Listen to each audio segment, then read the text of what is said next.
Hello and welcome to the Gooner Talk, back again with you guys for another show, for another episode of our Tactical Breakdown Report series. For our second episode earlier on today, I was joined by the Marseille View to talk about William Saliba, and now I am joined by Alex Grace to talk about Daniel Ballard at Millwall. How you doing, Alex? Are you well? I'm good, mate. Thank you. Yourself? Yes, very good. Do you want to give the listeners a bit of a background about yourself and your role covering Millwall? Oh, well, I'm in my third or fourth season covering Millwall now. I started initially. We opened something called News at 10 TV, but it didn't quite take off so much. So we all ended up getting involved in more in doing the print side of things a bit more. I cover Millwall for two publications, for the Southwark News and for the South London Press. So no, I mean. And I've been doing that for about 3 years now. Nice, good It's stuff. been quite enjoyable. Millwall, obviously, last season, you're in the stage when you look at it from kind of an outside perspective. From me, you're a team that are trying to push towards those championship playoffs as much as feasibly possible, and try. When you see clubs like Brentford that have not been in the Premier League, and you see them being able to achieve it, obviously it gives hope for any kind of team in the Championship. So I imagine when you look at signing players in the summer, a player like Daniel Ballard coming in, it is with the mindset that they're going to help to progress you towards that target. Oh, 100%. Absolutely 100%. I think the difference you've seen with Millwall, particularly this transfer window, you've seen them signing loan players from those high profile clubs, your Arsenals, and we got Shea Ojo came in from Liverpool on deadline day as well. I mean, normally now you wouldn't see that happening so much with Millwall, apart from Harry Kane, of course, who came a few years ago. But no, generally don't tend to get that high profile players. So no, you can't really fault the transfer activity, I think, of Gary Rowett so far. I think he's done really well. In regards to kind of just focusing in on Ballard and your general reaction and the fan base's reaction when you got him in, what's been the overall feeling about the Northern Irish international? Joe, it's been quite positive. When we first signed him, I actually looked at his campaign last year, and he did really well actually with Blackpool, and he led them up. Was a big part of that team that got promoted. And funny enough, when I was at the Den on Saturday, I saw a fan with his name on the back of his shirt as well. So no, I mean, it's been a really encouraging times actually with him. I think he's done really, really well, and the fans have been really happy with him so far. I've got to say, the reaction's been really good. Yeah, I think when you came on, as we were speaking off air, that he's been arguably maybe your best player so far this season. Yeah, I think so. He's been probably the most consistent. He's been brilliant. Even in the game with Fulham, where they pretty much turned us over completely. I know the scoreline said a bit different at 2-1, but yeah, no, I mean, I think had it not been for him, those goal line clearances, those last ditch challenges, he's been fantastic. I have to say, if we were nominating a player of the month for August, I mean, it'd be close one between him and Jed, but I think he would nick it. I have to say. I think he's been outstanding so far. And I think that's what Arsenal fans obviously are really curious about Daniel Ballard, because as you look at Arsenal's kind of system at the moment of loading out players, bringing them back, getting them into that first team, loans have been a strange one for the club, because obviously at the moment we're seeing the likes of William Saliba go, Guendouzi go, Bellerin go. These are players that don't necessarily have a future under Mikel Arteta right now. And it is kind of these young guys, Daniel Ballard included, and actually kind of more of that British core of youngsters that have come through Hale End, that they're looking at as these loans are make or break, basically. And when Ballard had that really impressive season last year at Blackpool, of course, played in the playoff final and helped them get to the Championship, he was kind of looked on as a player that if Arsenal didn't sign anyone at centre-back in the window, that he could have been considered as kind of a depth option for the first team. But obviously, Arsenal did bring in Ben White, and then on deadline day, we brought in Tomiyasu as well. So far, does he feel like a Premier League standard player playing in the Championship, or do you think he's still very much a player that is well suited to the level that he's at right now and not yet touching on that level above? I think the season at Championship level will be good for him because he's still learning his trade. I mean, he's hasn't made many mistakes. I've got to be honest, but I think you have to have a year at Championship level. I mean, before you can break into a major Premier League team. But probably by judging some of the defensive performances from Arsenal this season, you'd think that he probably could get in there. Judging by some of them that I've seen, you know, big strong lad. I think particularly back to that was it the Brentford game with that long throw? Yes. I think scoring, yeah. Yeah, I think he could have made a difference there, you know, because he's a big lad as well, and he can and he's got a lot of strength in the air, and he'll win those duels a lot, you know, which I think is something that Arsenal are missing, and could be key. I mean, and there's no saying. I think if he does a very good year this year, which the signs are very good, I don't see really why maybe he couldn't be pushing for a place in that defence next year. You know, obviously, if they don't strengthen it again in January and next summer. I think when you look at players like Callum Chambers and Rob Holding that are in that defence, Pablo Marie too, Daniel Ballard's got to be targeting those guys as they're my competition. And so obviously this season, if he does impress, say he'd be player of the month this year for Millwall, if that form continues throughout the season, there's not much more I suppose he could do to try and get ahead of those two. If we look at kind of how Millwall have gotten in general this season, of course, sitting currently in 17th, 1 win, 2 draws, 2 losses, scored 6, conceded 8. We are talking about a defender, so we should address those 8 goals that Millwall have conceded. How much would you say those 8 goals kind of fall on Ballard's performances? To be honest, I can't say much fall on him. You know, if you think back to some of them, you think back to the Blackburn game, you know, it's a free header in the box. It's not his man. So you can't fault him there. Fulham, you can't fault him for Fulham either. In fact, I think had it not been for Fulham, had it not been for him, I think that scoreline could have been a lot different. You could have been looking maybe 3-4-0 by half time. I think had he not made some vital challenges. At Cardiff, I mean, I think Cardiff was a poor defensive display from Millwall anyway. You know, if you're conceding 2 goals to a defender, and all 3 goals from a set piece. But that's been Millwall's problem this year so far, has been set pieces, surprisingly, because they were brilliant last season. I think they conceded 3 or 4 headed goals all season last year. They conceded 3 in about half an hour at Cardiff. It's gone from one extreme to the other. But no, I can't say that many of the goals have been down to him. I mean, I look at the one for Blackpool last week. Now that wasn't down to him. So no, I mean, I possibly maybe one of the Cardiff goals I think might have been down to him. But generally, from the most part, he's been great. So I can't really fault him too much. But as I say, the Cardiff display was I think was an off one in terms of what you normally get from a Millwall defence. They don't normally concede that many goals. So to concede 3 in a game was a bit of a surprise. But no, I think he's been very, very good. I can't fault him for anything that's gone wrong so far, to be honest. It's good to hear. In terms of the statistics, then let's have a kind of a look at his defensive side of his game. Jules is as you said, been a good tackler. 60.4% of his duels being won is really strong. Again, in the air, 60.6% of those aerial duels he's winning, and he's getting involved with over 11 aerial duels per game, which is really good. Over 6 interceptions. He has got a fair few losses in each game, and I'm sure you'll be able to shed some light on whether that's being caught in possession, loose with possession in terms of passing, or just, you know, losing out on some of those duels. But 40.4% of those losses are in his own half. Do you think that's representative of a player that's still very young and maybe making some incorrect decisions when in possession in his own half? Yeah, possibly. I mean, generally he's still learning, and you can tell that at times. But I mean, a lot of what Millwall are trying to do this year is this play out from the back, you know, pass it around the back, try and get it forward and play through the thirds. And to be fair to him, he's learning. I wouldn't say too much, you know, you do mention those losses there. That again, I think is part of the learning process.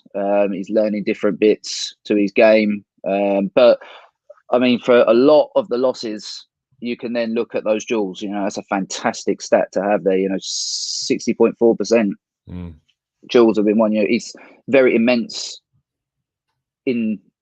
particularly in the air, and he's been really, really good. in terms of those aerial duels. Can't really fault him on there, and he's cut in at very important points. You see the interceptions. I think back to the game against Blackpool last weekend. Yeah, and he made a vital. I think I can't remember who it was now. It was just literally all the way down. He got past. I think it was Malone down the left hand side, and he was literally there to cut that ball out. It was imperative that he got it, and he done it really well. So I mean, you can't fault him on that side. He's been fantastic on that. The dual stats there are very, very clear. I mean, 60.4% is fantastic. Aerially, he's dealing with those kind of. You say it's interesting that Millwall have conceded those aerial ones so often in comparison to say last season with him there, but he is winning plenty of those. When it does come to kind of his passing, slightly falls down in certain areas, although 84.5%. Pass completion for a centre back is probably on the negative side of things. You like a centre back to have your height, kind of your into your 90s for your passing, because they're not exactly playing like the most adventurous of passes. Usually they're linking up between the defence and the midfield. But again, that maybe comes into that immaturity of trying to do things. And I think that actually shows in the passes into the final third that he's trying. 10.63 progressive passes into the final third is a really high frequent stat. And interestingly, 65.7%, which is a high percentage for these types of passes, are reaching the target. And then you go even further, a centre-back that's passing into the box nearly 2 times per game is actually quite incredibly high when you think about other centre-backs that never get over that 1.0 barrier. So have you found him to be someone who likes to carry the ball and to get forwards and to trying to play those adventurous, progressive balls? Sure, I'm going to take you to the Blackburn game. It was the first home game of the campaign, and it's fantastic. He carried the ball out from defence, and it was an absolutely sensational long-range pass out into Scott Malone, who then played a first-time cross into Jeb Wallace for the goal. And had it not been for that beautiful bit of passing from him, that goal would never have come about. And I've got to be honest, he's been really good at carrying the ball out and trying to get things moving. You know, I think a big criticism of Millwall so far this season has been the fact they haven't moved the ball quick enough, haven't tried to get it forward quick enough. But he's always tried to move it forward. He's always been the one in that back three that has wanted to really get forward quickly and to try and get things moving. And I see that stat there about passing into the box. You know, that's something that Millwall missed a lot last season in end product, was having someone to actually get the ball into the box. But for a centre back to be doing it is really, really encouraging. It's really strange. I genuinely, obviously we on the show we do a lot of kind of statistical breakdowns of players, and seeing a pass into the box stat of 1.75. Now we are only 6 games into the season, 5 in the league and 1 in the League Cup as well. But that is incredibly high for those that are unaware of kind of how centre back statistics flow. Yeah. Go on. Sorry, go on, Alex. No. Okay, right. Sweet. In terms of style and dribbling, then we talked about how he likes to pass out or to try and play out from the back. It's clearly not through dribbling, and I imagine it's kind of these longer passes that are taking place because he is only 0.48 dribbles, with 33.3% of those being completed. He does make 1.75 progressive runs, so he's actually, when someone else is on the ball, he's making some runs to make space for them, and when he does come into possession of the ball, he likes to play those progressive passes from one third to the other. Touch in the box, 0.48. I'm coming from a kind of an outside perspective, but you imagine for a centre back, most of them are coming from being in the box for corners and going up for that. Is he a threat in the box in those situations? He has been. We've got 2 very big, or normally actually when we've got Hutch playing as well, that's 3 big centre halves. But we're yet to actually have in the league this season to have Ballard, Cooper, and Hutchinson all play together, and that really has been one of the reasons why they've conceded a lot of goals, is the fact they're missing Hutchinson, who's the leader of that defence, plays that central role. But again, all 3 of them coming up for set pieces is key. I mean, I know it was Cooper who scored the goal at the weekend, but generally he's a threat inside the box. He's come close a couple of times, but again, it's just that final little bit that he's not quite got to grips with yet. But again, he's learning, and that's the beauty, I think, of a loan, is that you have the chance to develop that, and he's a player that's only going to get better. Absolutely, he's only going to get better, and I think that will happen gradually. I think if you look at Millwall, they're traditionally slow starters anyway. Yeah. So a lot of the teams sometimes take a bit of a while to gel and get going. But I mean, you see there with the runs, quite often you see with the two wide centre backs will often come up to try and get the ball in the box. So that previous one about getting the balls into the box and passes into the box, quite often you will see the likes of Cooper and Ballard both come up, both try to get across into the box or try to get something into the box. Because what the aim is, of course, is to get as many balls into the box as possible. And anyone who can get them in there is someone who is seen as, as a positive. Absolutely. Let's jump into the chat box then, and we'll go through some of the questions that we've got for you from the listeners. Going first this is more of a general question from Danny, a long-time listener of the show. Thanks for tuning in, Danny. He says, which of the current Millwall players does Alex think could make it in the Premier League? I think there's a few. I think the obvious one is Jed Wallace. A lot has been said about Jed over the last few seasons. Is he going to go? Is he not going to go? We held on to him in this window, but his contract is up at the end of next season. It's going to be, I would say this is his do or die season. If we get there, then there's a possibility that he'll stay. But I think if we don't get there, the likelihood is he will move on. If you're looking at someone like a Norwich, I think he'd fit in well there. Only problem with him potentially is he tries to do everything himself. Aaron Ramsey vibe about him. yeah, pretty much. Like, I think where he's been so used to being the person who's had to do everything, he's the go-to man. It was 2 seasons ago now that he got 10 goals and 10 assists